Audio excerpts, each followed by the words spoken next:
اکبر نام لیتا ہے خدا کا۔ سینئر صحافی حفیظ اللہ نیازی اپنے کالم میں لکھتے ہیں، 21 اکتوبر کو میاں محمد نواز شریف وطن قدم رنجہ فرمانے کو انگلستان چھوڑ چکے۔ سفر کا آغاز ہو چکا۔ کم و بیش ایک ماہ قبل ارادہ سفر باندھا تو جوش خطابت یا فور جذبات میں چند قومی مجرموں کا نام لے کر مطالبہ کر ڈالا کہ ان کے خلاف مقدمات چلانے ہوں گے۔ بس نام لینے کی دیر تھی کہ مملکت کے طاقتور حلقوں میں بھونچال آ گیا۔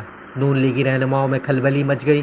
تب سے آج تک رہنماؤں کی طرف سے 2 درجن وضاحت بیان آ چکے ہیں۔ تازہ بتازہ بیان سیاسی فہم و فراست سے آری ہمارے دوست اسحاق ڈار کا اعلان، معیشت کی بحالی نواز شریف کا بہترین انتقام ہوگا۔ نہیں معلوم کہ اگر الیکشن ہو بھی گیا، اگر نواز شریف اقتدار میں آ بھی گئے اور اگر معیشت بحال بھی ہو گئی تو بدلہ کس کی مد میں چکتا ہوگا؟ معیشت کی بحالی پر جنرل باجوہ یا جنرل فیض یا ثاقب نثار یا آصف کھوسہ یا عمران خان کیا سب سے حساب بے باک ہو پائے گا؟ موجودہ حالات اور معروضی حقائق میں معیشت کی بحالی کا عزم معاشی بحران مسٹر ڈار صاحب کی کم علمی یا غیر سنجیدگی پر حیرت زدہ ہوں۔ سیاسی عدم استحکام ہی تو موجودہ معاشی بحران کی وجہ بنا ہے۔ 2014 سے سیاست نہیں ریاست بچاؤ جیسے ڈھکوسلے نعروں پر استوار غیر آئینی اور غیر قانونی ہتھ کنڈوں نے مملکت کو ایک عرصے سے متزلزل کر رکھا ہے۔ یکے بعد دیگر ذمہ داری سنبھالنے والوں نے بھی کسی بخل کا مظاہرہ نہ کیا، اس کو کمال فن بنایا۔ آج مملکت سیاسی عدم استحکام کی دلدل میں گردن تک دھنس چکی ہے۔ خاطر جمع رکھیں،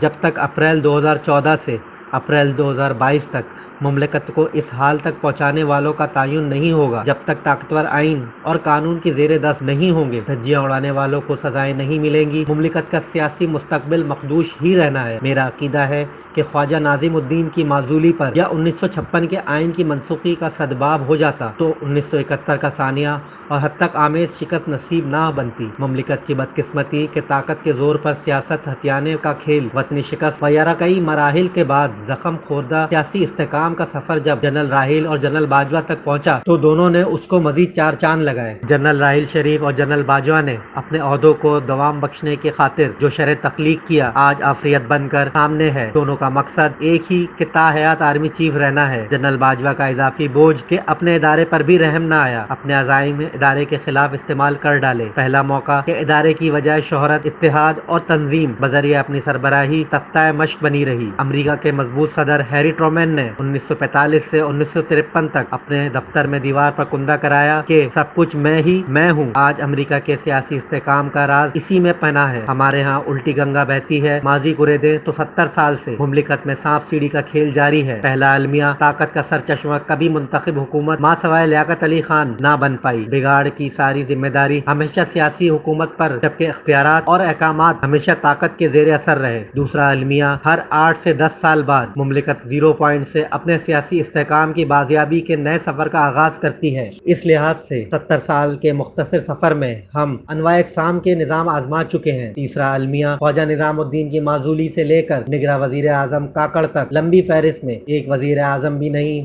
جس کو اقتدار میں لانے کے لیے اسٹیبلشمنٹ میسر نہ رہی ہو یا کسی کی ضرورت پڑنے پر گھر بھیجنے میں کبھی کنجوسی نہ دکھائی ہو۔ ایسی اکھاڑ پچھاڑ میں مملکت کا باجا بجتا رہا۔ پردہ سیمی کے پیچھے کاریگر فراغ دلی سے اپنے آپ کو مسیحا مسلو اور مسجد گرا دنتے رہے۔ 6 سال میں جنرل باجوہ اور عمران خان دل جمی سے نئی تعیناتی سے پہلے حالات کو جہاں دھکیل گئے ہیں اس کا منطقی انجام آج کی صورتحال ہی تھا۔ دونوں موجودہ آرمی چیف کے لیے کانٹے بو گئے۔ 2 دن پہلے اسلام آباد میں وزیر اعظم انوار الحق کاکڑ صاحب کے ساتھ ایک طویل نشست ہوئی۔ ملک کے پرنٹ اور الیکٹرانک میڈیا کے نامی گرامی افراد شریک ہوئے۔ یوں تو میٹنگ آف دی ریکارڈ رکھنے کی فرمائش تھی، بہت کچھ سامنے آ چکا ہے۔ وزیر اعظم کے جوابات تو میری امانت، البتہ میرا سوال، میری ملکیت یہاں درج کیے دیتا ہوں۔ وزیر اعظم صاحب، میں اس معاملے میں یقین ہوں کہ آئین کے مطابق 90 روز میں الیکشن کروانا آپ کے لیے کوئی مشکل نہ تھا۔ مرضی کے مطلوبہ نتائج بھی حاصل ہونا تھے۔ شہباز حکومت نے وسیع تر قومی مفاد اور ناگزیر وجوہات پر جو اقدامات کیے، انتخابات کو فروری تک ملتوی کرنے کی گنجائش دے گئے۔ اگر موافق حالات کے باوجود الیکشن نہیں ہو سکے تو یہ بات طے ہے کہ فروری میں بھی الیکشن کا انعقاد میں آپ کی حوصلہ شکنی رہنی ہے۔ میرا ڈر ہے کہ آئین سے جو انحراف نظریہ ضرورت کے تحت ہو چکا، ایسے نظریے کی ضرورت من و آن فروری میں بھی موجود رہنی ہے۔ سچا ہے انتخابات کے مزید التوا پر یقیناً آئین ساقط ہونے کو ہے۔ آج کی تاریخ تک تو حکومت سے حکمراں کمبل بن کر بغل گیر رہے ہیں۔ ملک کی تاریخ میں پہلا موقع ہے کہ حکومت کمبل بن کر حکمرانوں کو اپنی لپیٹ میں لے چکی ہے۔ بظاہر موجودہ حکومت کا اس کمبل سے جان چھڑانا ناممکن نظر آتا ہے۔ نواز شریف آ بھی گئے تو بلا شبہ بہت پرتپاک استقبال متوقع ہے۔ اگرچہ مینار پاکستان پر بہت بڑا شو ہوگا، بیانیہ ماہ الیکشن کے غیر موجودگی میں چند ماہ اندر تاثر زائل ہو جائے گا۔ یوں اسحاق ڈار ایسی صورتحال میں انتقام کی زحمت سے بھی محفوظ رہیں گے اور معیشت کی بحالی بھی وعدہ فرد رہنی ہے۔ معمہ لا ینحل کے جنرل باجوہ اور جنرل فیض حمید کو سیاسی عدم استحکام کی دلدل میں دھکیلنے پر معاف کیوں کیا جائے؟ یقیناً ماضی میں ایسا کام شجر ممنوع رہا، مگر ادارے کے خلاف گھناؤنی سازش پر تو ان کو گرفت میں نہ لانا ادارے کے اپنے لیے مضر ہے۔ نواز شریف نے قومی مجرموں کا نام لے ہی لیا تو ایسا شور شرابہ کیوں کہ بیچارے نواز شریف کو شرمندگی اٹھانی پڑی۔ اس زمانے میں نواز شریف تمہاری مجال کہ اکبر نام لیتا ہے خدا کا، اس زمانے میں بالآخر غائب ہونے کے بعد آج بروز جمعرات 12 بجے دوپہر میری حسان نیازی سے ملاقات ہو گئی ہے۔ بہت کچھ کہنے کو، فی الحال زبان گنگ، ملاقات پر اللہ کا سجدہ شکر بجا لاتا ہوں۔